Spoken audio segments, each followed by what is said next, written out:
I wasn't counting the money. I was counting the empty spaces in the envelope.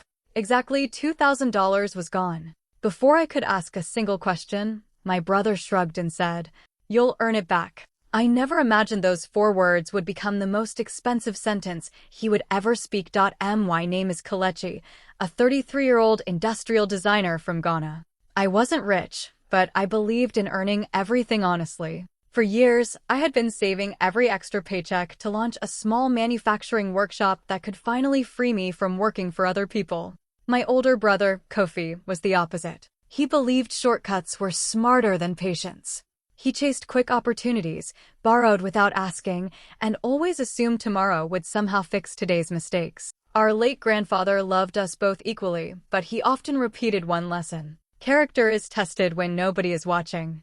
At the time, neither of us understood what he meant. The $2,000 was not sitting out where anyone could find it. I had saved that money little by little over many years. Every extra paycheck, every bonus, and every small job I completed after work helped me build that envelope.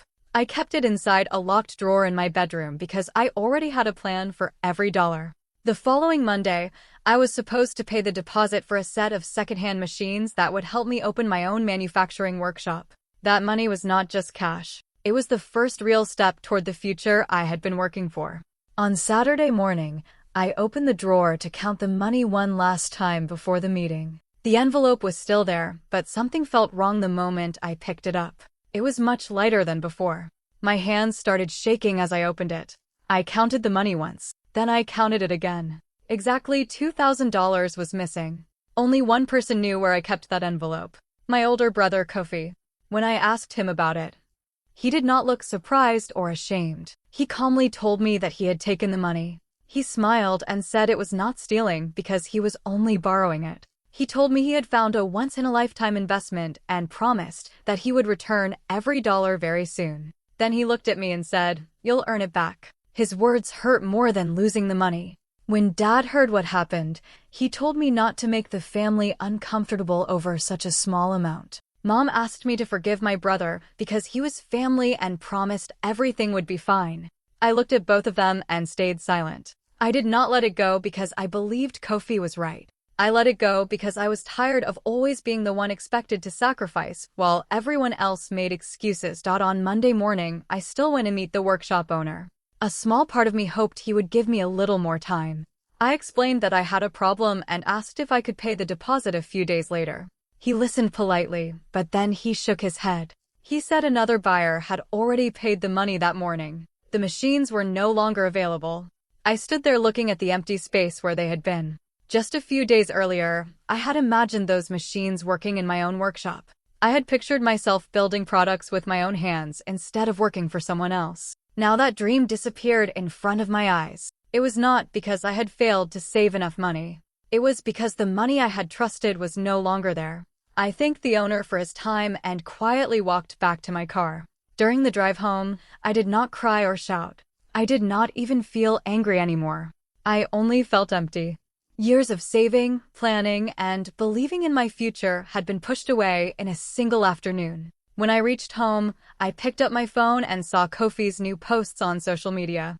He was smiling in expensive restaurants, shaking hands with people in business suits, and talking about a big opportunity that would change his life. He never explained what the business was. He only wrote that brave people always win. Our relatives quickly filled the comments with praise. They called him smart, bold, and successful. Some even said they were proud of him for thinking bigger than everyone else. I read every comment without saying a word. No one asked why I looked so quiet that day.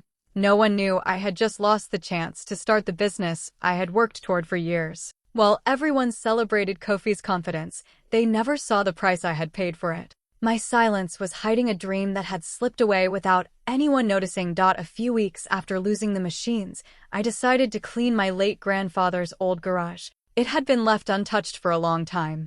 Dust covered the shelves, and old boxes were stacked in every corner. My grandfather had spent many years working there, designing and building things with his own hands. Being in that garage made me feel close to him again. I slowly opened each box, hoping to find some of his old sketches or tools that I could keep. Near the back of a wooden shelf, I noticed a small brown envelope. My grandfather's handwriting was on the front. It simply said, "For Kelechi and Kofi." My heart started beating faster. I carefully opened it, thinking it might be a will or instructions about family property. But it was neither. Inside was a handwritten letter. Grandpa did not talk about money or land. Instead, he wrote about life. He explained that ambition could help a person reach great success, but ambition without honesty would always lead to regret. He wrote that real success was not measured by how quickly someone became rich. It was measured by the kind of person they became while chasing their dreams. I read every line slowly. It felt as if he was speaking directly to both of us, even though he had been gone for years. Then I reached the last part of the letter. Grandpa wrote about a private project that he had never finished. He did not explain what it was or where to find it. He only left one sentence that stayed in my mind long after I folded the letter. "One day, only one of you will understand why I left it unfinished." I read those words again and again, trying to understand what they meant. Was he talking about a business? A design? A family secret? I had no answers. I placed the letter back into the envelope and carried it home with me. I did not know it yet, but that simple letter would become the beginning of something much bigger than I could ever imagine. Months passed, and life changed in ways none of us expected. Kofi suddenly became the person everyone in the family wanted to talk about. Every time there was a birthday, a family dinner, or a weekend gathering, he arrived in a different expensive car. Sometimes it was a luxury SUV. Other times it was a brand new sports car. Everyone rushed outside to see what he was driving next. The children looked at him with excitement, and the adults smiled with pride. Kofi started paying for large family dinners at the best restaurants. He told everyone to order whatever they wanted because the bill was his responsibility. My parents looked happier than I had seen them in years. They believed my brother had finally become the successful businessman he always dreamed of being. Our relatives praised his confidence and said he had a special talent for making money. They kept telling him that Grandpa would have been proud of him. I smiled and congratulated my brother every time. I never argued with anyone or tried to make him look bad. If he had truly found success, I wanted to be happy for him. But every time someone asked me, "Kelechi, when will you open your workshop?" the room became quiet for a moment. Before I could answer, someone quickly changed the subject. They started talking about Kofi's latest business deal, his new car, or his next big plan. It was as if my dream no longer mattered. I noticed something else too. Kofi always talked about big results, but he never explained how he reached them. Whenever someone asked for details, he laughed, gave a short answer, and moved the conversation somewhere else. Most people accepted that without asking another question. I never felt jealous of my brother's success. That was not the problem. What stayed in my mind was something Grandpa had written in his letter. Real success needed honesty, patience, and strong character. Kofi's success had appeared almost overnight. It looked impressive from the outside, but deep inside, I could not stop wondering if something important was missing. The more everyone celebrated him, the more that quiet feeling inside me refused to disappear. One quiet afternoon, I came home from work and found a large envelope waiting for me. At first, I thought it was another bill or a business advertisement. I almost placed it on the table without opening it. But then I noticed the name printed in the corner. It belonged to one of the most respected manufacturing groups in the country. I had heard my grandfather mention them many years ago. They had worked together on several important projects when he was younger. I carefully opened the envelope and began reading the letter inside. It was not offering me a job. It was not asking me to invest money. It was not inviting me to a public event. Instead, they politely asked if I would visit their office for a private meeting. They explained that they wanted to meet the grandchild who had continued working on my grandfather's old designs after his passing. I read the letter again because I could hardly believe it. Very few people even knew that I still spent my evenings studying Grandpa's old sketches and improving some of his ideas. I never shared those drawings online. I never tried to get attention.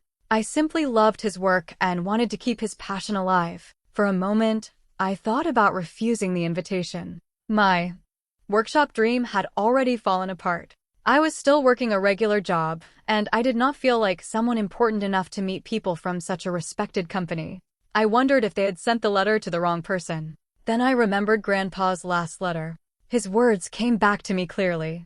He had written about a private project that he had left unfinished. He had also said that one day only one of us would understand why he had done that. I sat quietly with both letters in front of me.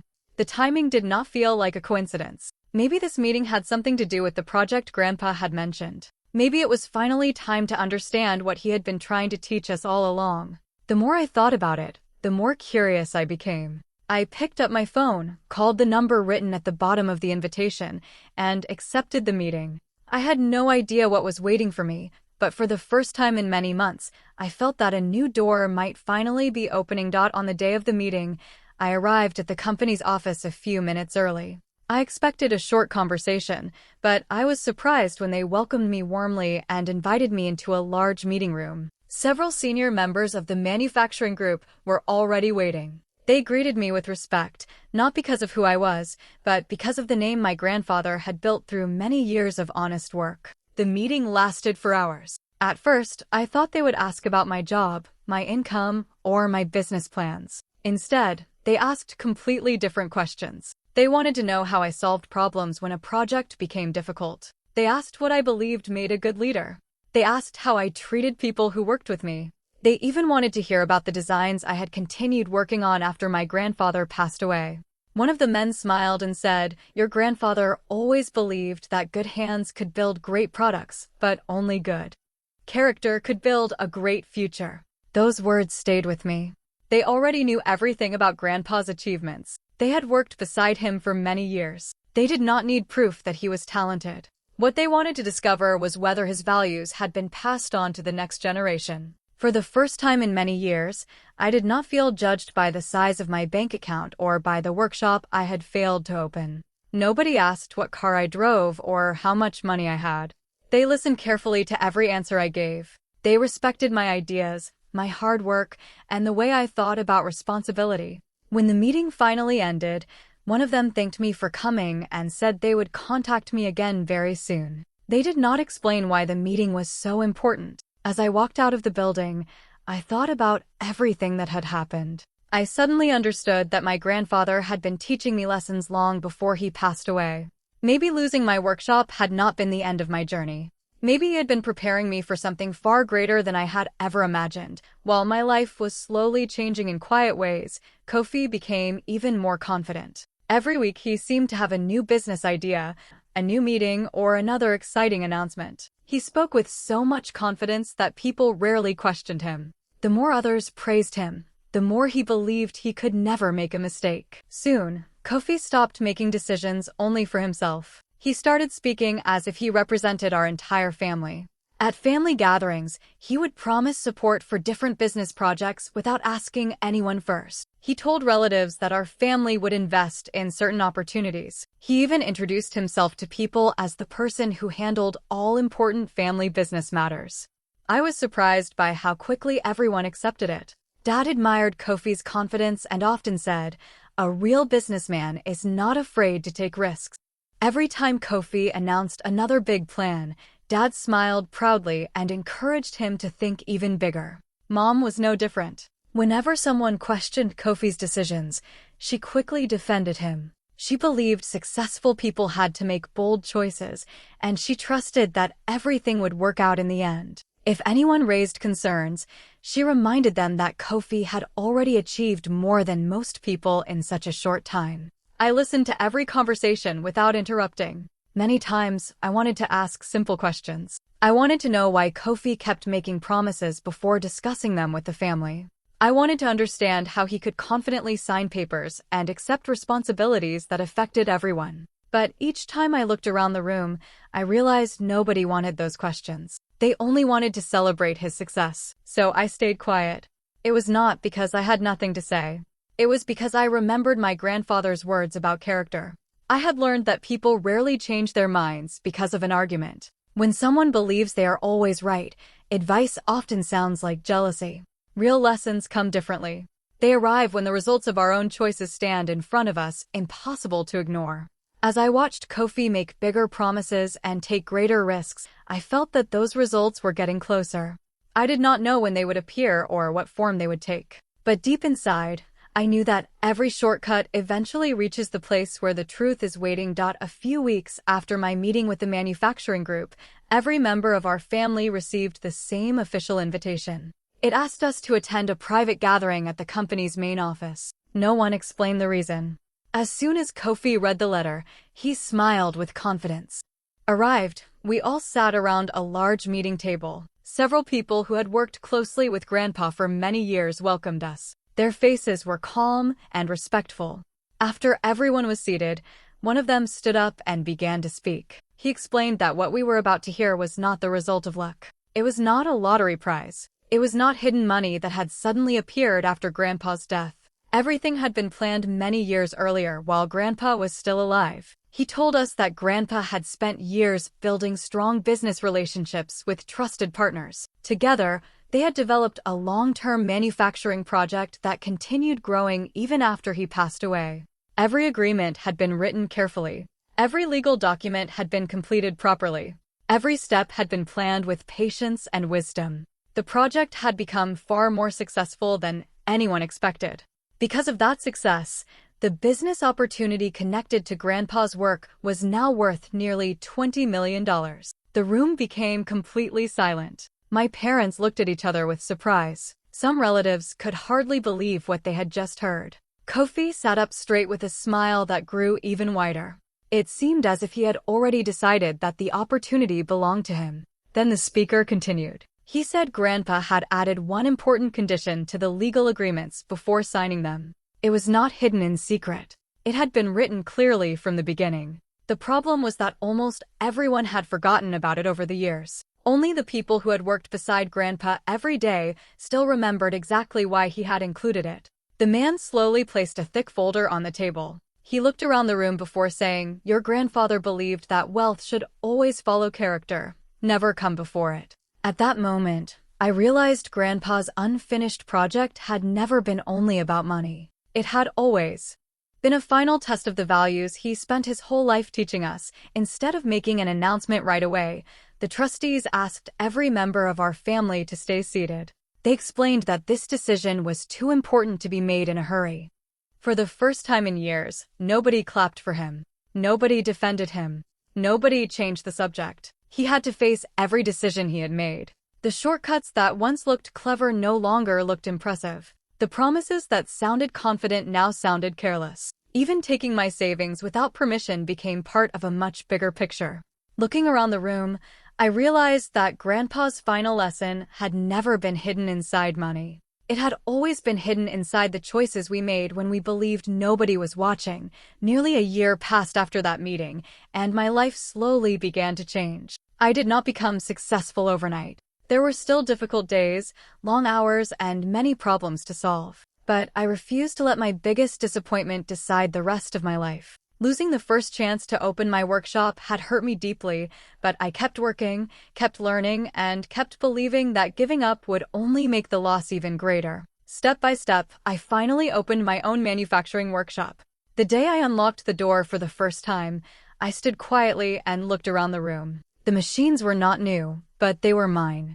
Every table, every tool, and every piece of equipment reminded me how far I had come. This workshop was not built by luck. It was built through patience, honest work, and the decision to keep moving forward even after everything had gone wrong. One afternoon, while I was working, I heard the door open. I looked up and saw Kofi standing there. He was very different from the man who had once walked into every room full of confidence. This time, he spoke softly. He looked around the workshop for a few moments before walking toward my workbench. Without saying anything, he placed an old brown envelope in front of me. I opened it. Inside was exactly $2,000. Nothing more. Nothing less. For a few seconds, neither of us spoke. Then Kofi quietly said, "I thought I took your money." I never realized I was giving away my own future. I looked at him and could see real regret in his eyes. He was not asking for sympathy. He was finally accepting responsibility for the choices he had made. I slowly closed the envelope. I did not count the money because I already knew how much was inside. Then I placed the envelope back into his hands. I told him, "Keeping this money will not change what happened. But becoming an honest man can change everything that comes next." Kofi looked at the envelope, then back at me. He nodded without saying another word. That day, I understood something my grandfather had tried to teach us all along. Some debts are repaid with money. The most important ones are repaid by becoming the person you should have been from the very beginning. Greed rarely destroys a life in one dramatic moment. It begins with one small choice that feels harmless. One excuse. One shortcut. One promise to repay later. Character works the same way. It is built through the small decisions nobody applauds. If your own brother secretly took your savings, would you forgive him? Or would trust be gone forever? Tell us honestly in the comments. And if you love powerful family dramas with unforgettable twists, subscribe for the next story that will keep you thinking long after it ends.